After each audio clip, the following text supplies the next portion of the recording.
now to a lady who has made a tidy living on her inability to throw anything out and who considers virtually every home product we've ever used to be a valuable collectible. And Hollywood is certainly finding them valuable as we travel east to Wayne County to rummage about her fascinating store. There are people in this world who collect 1950s Jell-O pie filling boxes. Pat McDaniel has them in stock. There are people in this world who collect old Brillo pads. Pat McDaniel is the person to see. There are people in this world who collect vintage toilet paper. Yes, there are. And Pat McDaniel has vintage toilet paper in all different styles and textures. Yes, for the past 11 years, Pat McDaniel has been selling the consumer products of yore from her old storefront antiques on US 40 in Dublin, Indiana, about 50 miles west of Richmond. People will buy stuff just because they remembered as a kid. Which is why Hollywood has taken a great interest in all the collectible goodies in Pat McDaniel's store. She started to become the prop manager for any on-location film set in the first half of the 20th century, for she has the items from the 20s, 30s, 40s, and 50s to give the film the authentic period look the director is seeking. Those toiletries Elizabeth Perkins is about to use in the period family saga Avalon were provided by Pat, as were the items for the various storefront scenes in the film. She stocked the concession stands for the baseball film A League of Their Own, filmed in Evansville.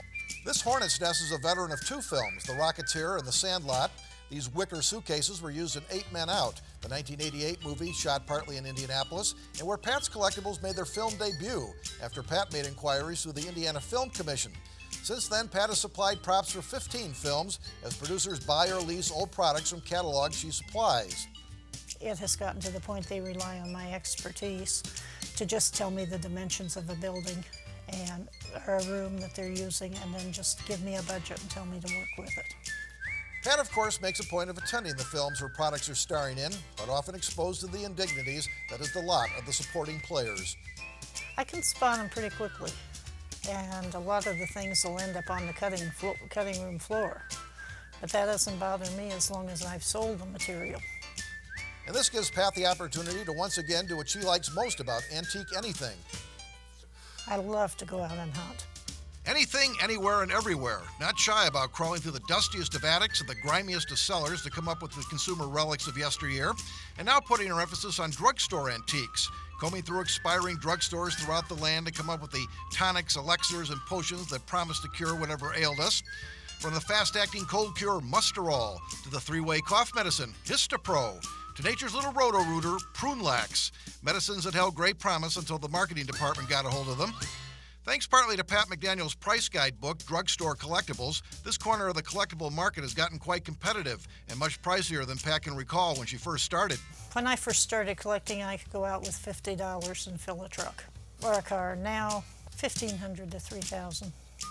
Pat has been a passionate collector of stuff since she was a child, to a point she virtually had no other choice but to go pro. Because I didn't have room for it any other way. Even the 11-room structure she stores and showcases her products is an antique, 159 years old, the second oldest building in Dublin, formerly a hotel, post office, and insurance agency. I was thinking about doing a bed and breakfast for it, and I couldn't find the doors, and I don't like to make beds. Now virtually all of its 11 rooms groan with the items that caught Pat McDaniel's eye, like this turn-of-the-century wooden casket with optional insulation, this vintage mousetrap that promised to carry out the sentence of electrocution to the offending rodent for homeowners who found hanging or the firing squad cruel and unusual punishment. For the pooch who has everything, this genuine fire hydrant. I suspect old storefront antiques may be one of the few antique outlets with a shoe department, specializing in the 40s and 50s, long considered the golden age of quality footwear. And yes, Pat has in stock vintage athletic supporters, for which there is always a market. I just sold them to a lady who was buying gifts for the faculty Christmas party, and she bought the whole case of them. Right now, Pat has enough consumer collectibles to prop up an entire film festival and satisfy any childhood nostalgia cravings you might have and any corresponding collecting mania that has you in its icy grip. Did I mention there are people on this earth who collect toilet paper?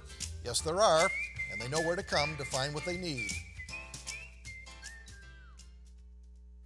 Yes, a lot of fun memories in Pat McDaniel's store, and a great place to find a gag gift for that person in your life who deserves nothing more. Next up, we head to Fort Wayne to a new museum, doing it upright to pay tribute to the most favorite of our favorite sons.